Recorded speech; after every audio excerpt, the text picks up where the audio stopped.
El 7 de mayo de 1915, naufragaba en la costa irlandesa el famoso transatlántico Lusitania, joya de la compañía británica Cunard Line. A día de hoy, aún perdura la polémica sobre las extrañas circunstancias que rodearon el hundimiento del barco a causa de un torpedo lanzado por un submarino alemán durante la Primera Guerra Mundial. ¿Fue un acto de guerra de dudosa ética? ¿O fue la excusa perfecta para que los Estados Unidos entraran en la contienda? El 1 de mayo de 1915, negros nubarrones cubrían la ciudad de Nueva York. A pesar de la climatología adversa, el Lusitania, el hermano gemelo de otro de los grandes transatlánticos de la época, el Mauritania, zarpó con destino a la ciudad británica de Liverpool. Los pasajeros de primera de aquel buque de lujo admiraban los ascensores, la escalinata, las columnas corintias, la cúpula de 9 metros de altura y los muebles estilo Luis XIV del comedor principal, decorado con madera de caoba y elementos dorados. No sabían que 6 días más tarde,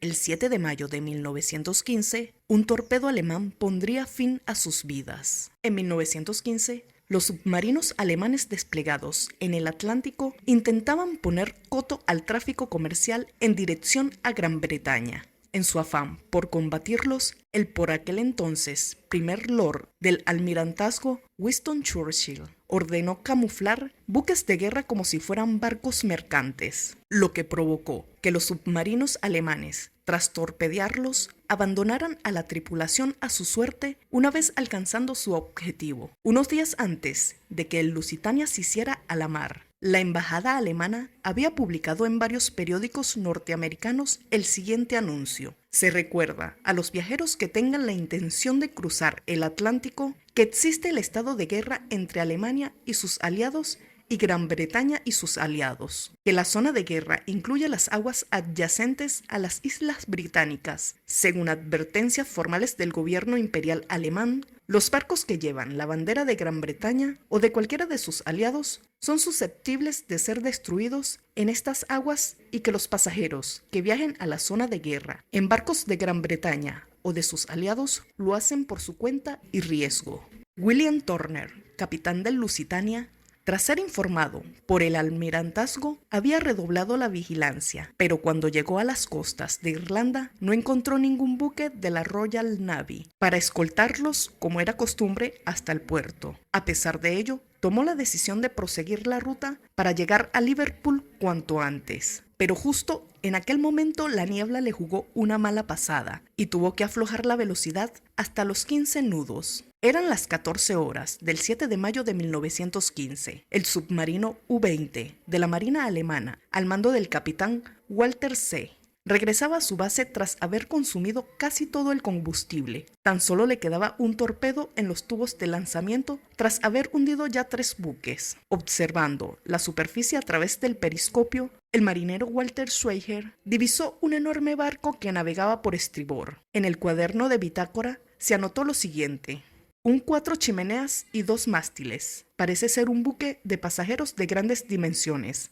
La decisión de atacar el navío se retrasó 10 minutos, el tiempo justo para que el cielo se abriera ante ellos, y aprovechando la lenta velocidad del transatlántico, el U-20 se colocó frente al objetivo a una distancia de unos 700 metros. Entonces, el capitán ordenó disparar el único torpedo que le quedaba. El informe oficial dejó anotado lo siguiente: impacto detrás del puente, la nave se detiene y escora rápidamente. Al mismo tiempo, se hunde a proa. Tras el impacto, el Lusitania solo pudo arriar 6 de sus 48 botes salvavidas. 18 minutos más tarde, el enorme transatlántico se hundía para siempre en el fondo del mar con sus 1.192 ocupantes, entre los que se contaban 94 niños y 35 bebés, que murieron en el mayor desastre marítimo ocurrido en el transcurso de la Primera Guerra Mundial. La magnitud de la tragedia conmocionó enormemente al Reino Unido y a los Estados Unidos, de donde procedía la mayoría de los pasajeros fallecidos.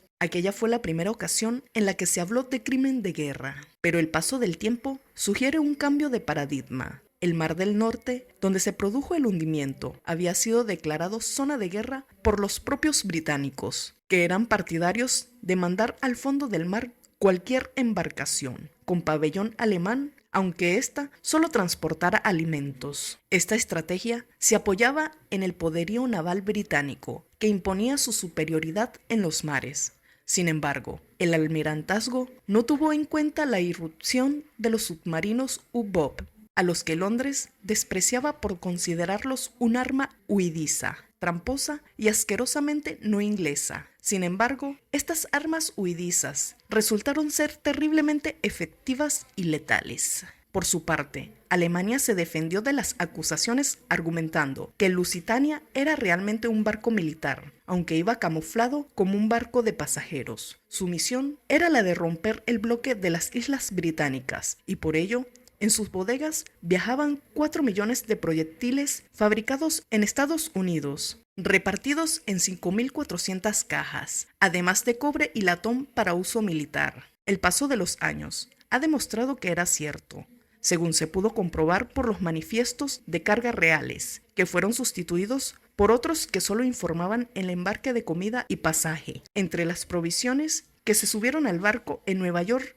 figuraba el denunciado material de guerra. Años más tarde, todos estos datos fueron ratificados por una expedición submarina que en verano de 2011 accedió a los restos del Lusitania que descansan en el fondo del mar. La investigación confirmó que los alemanes no mentían y que las bodegas del Gran Transatlántico estaban repletas de municiones, cuya presencia explicaría las diversas explosiones que se sucedieron a causa del impacto del torpedo alemán y que acabaron hundiendo a Lusitania, pese a que fue alcanzado por un solo impacto. Este descubrimiento también daría respuesta a la siguiente pregunta: ¿por qué se hundió tan rápido un barco de su tamaño, construido con compartimientos estancos? Se acusó a Churchill de saber que la probabilidad de un ataque contra el transatlántico era elevada, y más aún cuando en una reunión mantenida en la sala de mapas del Almirantazgo el 1 de mayo se le advirtió de que espías británicos desplegados en Alemania habían informado de la salida del U-20 del capitán Walter y de que éste podía cruzarse en la ruta del Lusitania. A pesar de las advertencias, Churchill ordenó que el Juno, el crucero que debía escoltar a Lusitania una vez hubiera entrado en el Mar del Norte, abandonase la zona y se dirigiera a puerto. El hundimiento de Lusitania deja varias preguntas en el aire. ¿Fue el Gran Transatlántico una víctima sacrificada ex profeso para que los Estados Unidos pudieran justificar su participación en la Primera Guerra Mundial? Fueron las 1.200 personas que murieron en el ataque daños colaterales perfectamente asumibles, y aunque los Estados Unidos no participaron en la contienda hasta 2 años más tarde, con la declaración del presidente Woodrow Wilson, muchos historiadores han considerado que el ataque a Lusitania fue un acontecimiento determinante para que Washington decidiera participar en el conflicto.